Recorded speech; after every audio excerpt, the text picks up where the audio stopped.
Hello friends, welcome back to my channel continuous medical classes. आज का हमारा topic है थेरापेटिक इम्पासिस, जो कि मेंटल हेल्थ नर्सिंग का बहुत ही इम्पॉर्टेंट टॉपिक है। मेंटल हेल्थ नर्सिंग में जो हमारा चैप्टर है therapeutic communication and nurse patient relationship, उसी चैप्टर से ये टॉपिक है जो मोस्टली एग्ज़ाम्स में पूछा जाता है।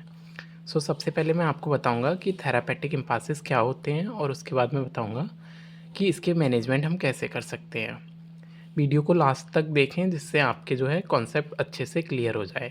सबसे पहले इंट्रोडक्शन देखते हैं। Therapeutic impasses are the barriers and the blocks the progress of nurse patient relationship.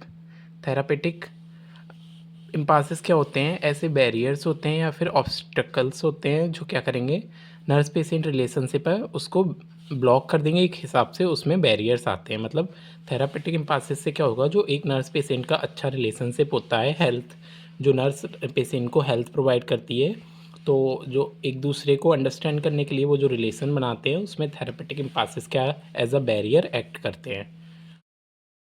तो आई होप कि आपको समझ में आ गया होगा कि थेरापेटिक इम्पासिस क्या होते हैं। अब हम देखेंगे थेरापेटिक इम्पासिस कितने टाइप्स के होते हैं। तो मेनली थेरापेटिक इम्पासिस हमारे 4 टाइप के होते हैं। Number first resistance, number second transference, number 3 counter transference and last boundary violation. आप साथ में नोट्स बनाते हुए भी चलें, जिससे क्या होगा एग्ज़ाम टाइम पे आपको एक रिवीजन के लिए हेल्पफुल हो। तो सबसे फर्स्ट टाइप हमारा जो है थेरापेटिक इम्फासिस का, वो है रेजिस्टेंस। रेजिस्टेंस क्या होता है, मैं इसके बारे में आपको बताऊंगा। Resistance is a patient's unconscious attempt to avoid awareness of anxiety और feeling within themselves. Resistance क्या होता है? ये पेशेंट क्या करेगा, अनकॉन्शियसली अपनी जो भी फीलिंग्स हैं या एंजाइटी उनको हाइड करेगा या फिर उनको इग्नोर करेगा। तो वो क्या होता है, रेजिस्टेंस होता है। जब भी नर्स अगर पेशेंट से कोई चीज़ पूछेगी रिलेटेड टू हिज एंजाइटी या फिर फीलिंग्स, तो वो क्या करेगा, पेशेंट अपना उसको अवॉइड करेगा या फिर उसको हाइड करने की कोशिश करेगा। एग्जाम्पल के फॉर्म में समझते हैं। नंबर 1 ये हमारा एग्जाम्पल है कि when the nurse asks about alcohol use the patient says I don't want to talk about it. जब हॉस्पिटल में अगर नर्स पूछेगी कि आप अल्कोहल लेते हैं या फिर नहीं, तो उस टाइम पे पेशेंट क्या कहेगा कि मैं इस बारे में बात करना नहीं चाहता हूँ, और वो इस बात को पूरा इग्नोर कर देगा। तो ये क्या होता है, हमारा रेजिस्टेंस होता है। किस किस फॉर्म में रेजिस्टेंस देखने को मिलेगा, अब हम वो देखेंगे। सबसे फर्स्ट इसमें है कि रिफ्यूजिंग टू टॉक, वो बात करने से मना करेगा। नंबर 2 अवॉइडिंग आई कॉन्टैक्ट नहीं करेगा नर्स के साथ। विदड्रॉइंग इमोशनली, विदड्रॉइंग इमोशनली का मतलब होता है कि अपने जो इमोशंस हैं उनको हाइड नहीं कर पाएगा, एकदम रोने रोने जैसा हो जाएगा या रोना शुरू कर देगा। देन हमारा फोर्थ है डिनाइंग प्रॉब्लम्स, जो भी उसकी प्रॉब्लम्स हैं उनको मना करेगा, एक्सेप्ट ही नहीं करेगा या इग्नोर करेगा। वही क्या होता है, रेजिस्टेंस होता है। लास्ट है एक्टिंग आउट। एक्टिंग आउट मतलब कोई भी एक्शन नहीं करेगा। अगर नर्स कुछ भी पूछेगी तो कोई भी एक्शन नहीं करेगा। फिर हमारा सेकेंड टाइप का थेरेपेटिक इम्पासिस है ट्रांसफेरेंस। ट्रांसफेरेंस क्या होता है वो समझेंगे। द ट्रांसफेरेंस में the patient unconsciously treats the nurse like as their any past relative such as partner, sibling or teachers. Transference में क्या होता है कि जो पेशेंट है वो अनकॉन्शियसली नर्स को अपना कोई पास्ट रिलेटिव या अपना कोई फैमिली मेम्बर्स की तरह ट्रीट करेगा।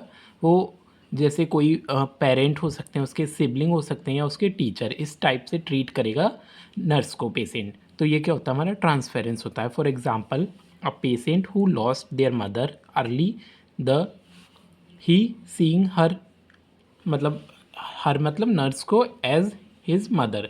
तो जैसे कोई पेशेंट है, उसकी अगर रिसेंट में उसकी मदर जो हैं उनकी उनकी डेथ हो गई है, तो वो क्या करेगा, नर्स को एज अ मदर सीन करेगा और उनमें पॉजिटिव वाइब्स आएंगी उसको। फॉर एग्जांपल जैसे ये दो टाइप से हो सकता है। अगर वो जो भी पास्ट रिलेटिव है उसने उसके साथ पॉजिटिव बिहेवियर किया है तो वो पॉजिटिव ट्रांसफेरेंस हो जाएगा।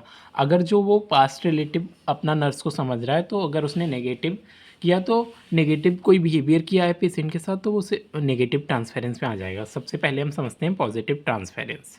Patient sees the nurse as kind, supportive और trustworthy person of his past. मतलब पेशेंट क्या करेगा, नर्स को एक काइंड सपोर्टिव पर्सन अपने पास्ट का समझेगा, तो वो क्या देगा, पॉजिटिव रिस्पॉन्स देगा। नेगेटिव ट्रांसफेरेंस क्या होता है? If patient see the nurse as controlling person of his her life. मतलब इसमें क्या है, जो पेशेंट है वो नर्स को एज अ कंट्रोलिंग या फिर एज अ अनसपोर्टिव पर्सन देखेगा अपने पास्ट का, जैसे कोई भी उसे परेशान करता हो पास में उसकी तरह देखेगा। तो इससे क्या होगा, उनका जो थेरापेटिक कम्युनिकेशन है वो चेंज होगा, उसमें ऑब्स्टिकल्स आएंगे। देन उसके बाद हमारा आता है third type therapeutic impasses, that is counter transference जो होता है वो ट्रांसफेरेंस का जस्ट अपोजिट होता है। सो हम इसके बारे में पढ़ेंगे। Counter transference is an emotional reaction of the nurse towards the patient that is excessive, inappropriate और based on the personal past experience. मतलब जैसे ट्रांसपेरेंस में क्या था, जो पेशेंट था वो नर्स को as a past relative treat कर रहा था, सेम उसका अपोजिट काउंटर ट्रांसफेरेंस में इसमें क्या है, जो नर्स है वो पेशेंट को अपना पास्ट रिलेटिव की तरह ट्रीट करेगी। For example it may be his brother या उसका पार्टनर हो सकता है या कोई भी फैमिली मेम्बर। तो ये बहुत ही इनअप्रोप्रिएट हो जाएगा, वो ओवर केयर शो करेगी और मतलब इनअप्रोप्रिएट वेड में उसके साथ बिहेवियर शो करेगी। इसका एग्जांपल देख लेते हैं। A nurse who lost her brother feels overprotected and gives special favors to a patient। जैसे कोई नर्स है, उसका अगर रिसेंटली ब्रदर है या उसकी डेथ हो गई या कोई इंसिडेंट हो गया है, तो वो पेशेंट को अपना ब्रदर की तरह समझेगी और क्या करेगी, स्पेशल केयर प्रोवाइड करेगी, ओवर प्रोटेक्टिव शो करेगी। इससे भी क्या होगा, थेरेपेटिक जो कम्युनिकेशन है उसमें बैरियर बनेगा। देन उसके बाद हमारा आता है second example, a nurse who has bullied in school feels irritated and angry towards a patient. जैसे हमारा इसमें क्या है कि जैसे वो पॉजिटिव ट्रांसपेरेंट था, नेगेटिव ट्रांसपेरेंस, सेम हमारा पॉजिटिव काउंटर ट्रांसपेरेंस है और नेगेटिव काउंटर ट्रांसपेरेंस है। तो पॉजिटिव काउंटर ट्रांसपेरेंट में तो नर्स पास्ट रिलेटिव को अच्छा समझेगी। सेम नेगेटिव काउंटर ट्रांसपेरेंस में क्या करेगी, वो अपना कोई ऐसा पर्सन मतलब उसको सोचेगी, पेशेंट को ऐसे पास्ट रिलेटिव सोचेगी कि जिसने उसको स्कूल में परेशान किया हो, इरिटेट किया हो, तो इससे क्या होगा, नेगेटिव इम्पैक्ट आएंगे। तो दोनों चीज़ें पॉजिटिव और नेगेटिव दोनों तरफ से हो रही हैं। इसके टाइप्स देख सकते हो तुम, काउंटर ट्रांसफेरेंस में क्या क्या होगा, इंटेंस लव और ओवर केयरिंग। मतलब जो नर्स है वो ज़्यादा उसको एक्सेसिव प्यार या फिर एक्सेसिव लव शो करेगी उसकी तरफ, और ओवर केयरिंग बहुत ज़्यादा केयर प्रोवाइड करेगी। उसके बाद होता है इंटेंस हेट। अगर कोई ऐसा पर्सन उसने सोच लिया जो उसके पास में उसे परेशान करता था, मतलब नेगेटिव काउंटर ट्रांसफरेंस, तो बहुत ज़्यादा हेट भी करेगी, बहुत ज़्यादा नफरत करेगी उस पेशेंट से, और बहुत मतलब बहुत कम्युनिकेशन क्या होगा, बहुत ही वर्स हो जाएगा इस कंडीशन में। देन थर्ड हमारा आता है इंटेंस एनजाइटी। इससे और फिर अगर वो ऐसे बिहेव करेगी तो उसके लिए एनजाइटी भी आएगी। देन लास्ट हम देखते हैं अपना बाउंड्री वायलेशन। बाउंड्री वायलेशन क्या होता है? Boundary violation occurs when a nurse cross professional limits and form a non therapeutic relationship with patient. ये क्या होता है, बाउंड्री वायलेशन में क्या करेगी, नर्स अपना जो लिमिट है उसके पेशेंट के साथ उसे कैसा बिहेवियर करना चाहिए, कैसा कम्युनिकेशन बनाना चाहिए, उसमें क्या होगा, उसको क्रॉस कर देगी। इससे क्या, जैसे फॉर एग्जांपल वो बहुत ज़्यादा नर्स से पेशेंट से अटैच हो जाएगी, फाइनेंशियली पर्सनल इन्वॉल्वमेंट। इसकी फॉर्म्स देख सकते हो तुम। For example number first, sharing personal information. इसमें क्या है, जो नर्स है वो अपनी पर्सनल इन्फॉर्मेशन से शेयर करेगी पेशेंट के साथ। सेकंड, एक्सेप्टिंग गिफ्ट्स और मनी, बहुत ज़्यादा उससे गिफ्ट्स लेगी या मनी की एक्सपेक्टेशंस रखेगी। Meeting outside clinical setting, patient से बाहर मिलना, क्लिनिकल एरिया से बाहर मिलना। या फोर्थ है डेवलपिंग रोमांटिक रिलेशनशिप, या कोई भी रोमांटिक रिलेशनशिप बनाना। तो बाउंड्री वायलेशन में क्या होता है, नर्स अपनी लिमिट्स क्रॉस कर देगी, उसे नहीं पता है कि वो उसे कैसे पेशेंट के साथ रहना चाहिए, वो अपने पर्सनल रिलेशनशिप्स बनाना शुरू कर देगी। तो ये क्या है, ये भी थेरापेटिक इम्पासिस है। तो यहाँ पे हमारे थेरापेटिक इम्पासिस कंप्लीट होते हैं। अब मैं आपको बताऊंगा कि जो थेरापेटिक इम्पासिस होते हैं कैसे उनको मैनेज कर सकते हैं, या फिर उनमें क्या क्या प्लानिंग कर सकते हैं जिससे थेरापेटिक इम्पासिस रिड्यूस हो जाए। सो ये इसके मैंने 5 लिखे हैं यहाँ पे। Number 1 is the nurse have knowledge of the impasses. जो नर्स है उसको नॉलेज होना चाहिए कि किस टाइप का इम्पास है और कौन सा इम्पासिस आ रहा है ना। सेकेंड है she must reflect on feelings and explore reason behind such behaviour. उसको जो है फीलिंग्स के बारे में पता होना चाहिए कि ये जो फीलिंग्स आ रही हैं ये क्यों हो रही हैं और इसके पीछे का क्या रीज़न है, जो भी बिहेवियर हो रहा है उसके पीछे क्या रीज़न है। Then third is nurse must examine their strengths and weakness before they can interact more appropriately with patient.